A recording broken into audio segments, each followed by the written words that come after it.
What's going on, everybody? Today's lesson is all about transitioning from one technique to the next.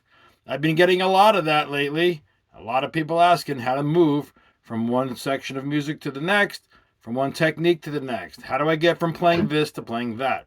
So in this video, I'm going to demonstrate how to move from a tapping sequence into a run and how you can learn to smoothly pull this off.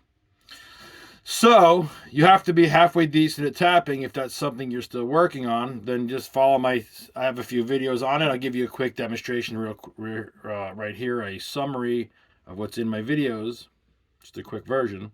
My method is called on, off, off. I tap a finger on, I tap the finger on, I pull it off, I pull it off.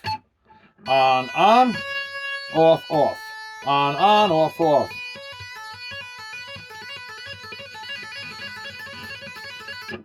That's all it is. You go on, off, off, off. On, off, off, off. So it's on with the fingers that you're hammering down onto. And then you're off, and you're on with the tapping finger. Then you're off with the tapping finger. Off, off. On, off, off, off. That is the basic sequence for tapping. At least that's the demonstration that I use in my videos, because it's very simple to understand, and you can begin doing it in a matter of seconds, a couple of minutes, and you've already figured out how to begin tapping. Now you just have to memorize it and speed it up. So it doesn't take long. It takes only a few minutes. Let's get back into the whole demonstration of switching from a tapping sequence smoothly to something else you're going to play, possibly a run. I'm going to show you some different ways you can do that. So let's begin with the most simplest thing that I do when I'm doing a tapping sequence and I want to get back into a run. One of the ways I do that is I slide into the area that I'm going to be pulling the run off in. So if I'm going to be pulling the run off at the 15th fret, I will slide to 10, 12, or 15, somewhere close to there in that same key. So let's just put a simple tap sequence together here.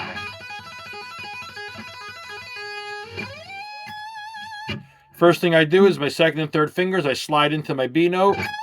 If you're not sure how to slide in smoothly without mistakes, then watch my video on sliding. Everything you need to know about playing is in one of my videos. I leave nothing out. So, back into the sliding move. I slide into the 17 at my B, or my 19 at B.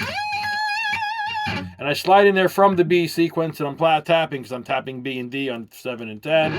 I got an A note out here, which it's just to get close to a B minor 7 chord.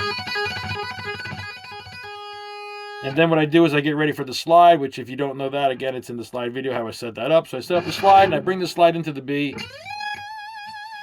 And once I'm on the B, I put a little vibrato on it so people can hear, so the listener can hear that B note.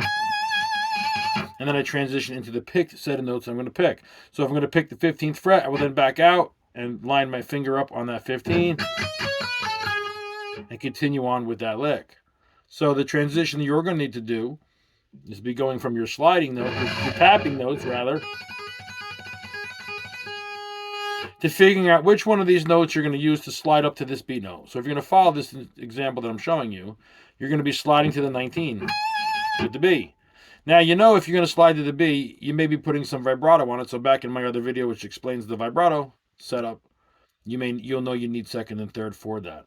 So then you're going to have to decide down here, I guess, where you're going to slide from. If you were to slide from the D, then you would be doing the transitional move I show in another video that goes and then over. So you're going to basically be taking this move, this slide, this tapping move rather, and you're going to turn it into a sliding move by converting to the positions you would use if you were going to slide this last note. So if you were going to slide this D up to the B, then you'll be doing something like this.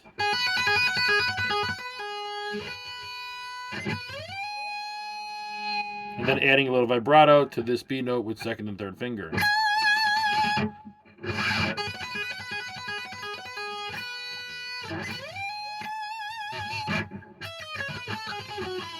And And there's an easy way to get back into your pick set of notes. Slide over to the next note you want from the tapping sequence you're in.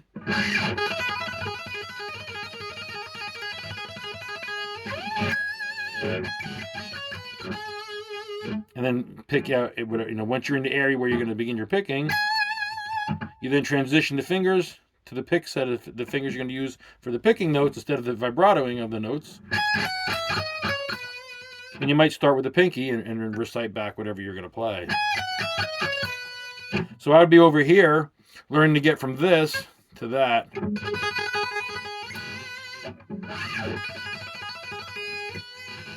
And then sliding that, because now that you have the control over the slide, because your technique is right, you can now confidently slide this to B.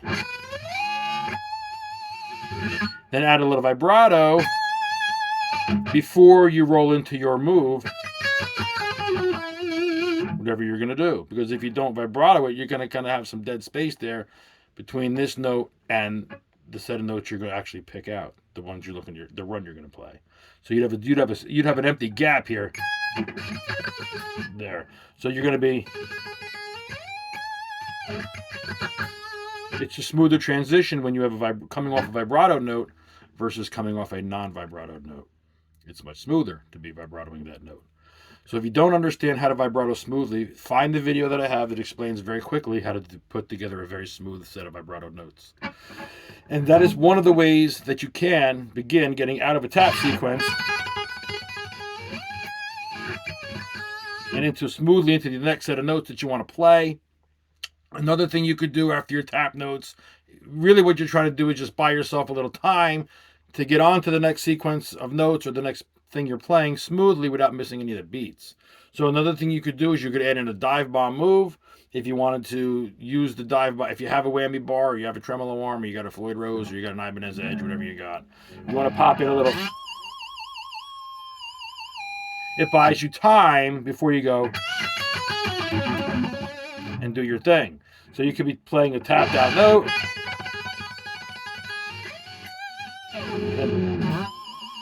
Hit the bar, and then while you got your noise over, while you got your note, you can easily get over to the new note you want to pick and begin that new sequence of whatever you're going to play next. And play that next section. Because basically, once you have the tap set of notes finished, that or that buys you time into the next piece you're going to play so that you're not stuck going something like this. And having no time to make the switch and to make it smooth. So if you notice, pretty much everything you're listening to, it comes in smoothly in time. Whatever piece they're going to, it falls in, because sometimes you got to wait for the beat to come around. And when you do a dive bomb, you can wait as long as you want until you're ready to come back in on the beat. So it just makes it really easy to be doing whatever you're playing, then hit the dive bomb, and then you got all that time to move over to your spot while it's ringing. You can bring your hand over because the bar is working the dive while your hand goes to the new set of notes. So now you've got two different ways to smoothly move from a tap into the next set of notes. You can vibrato your way in with a bend and a vibrato, or you can dive bomb your way in.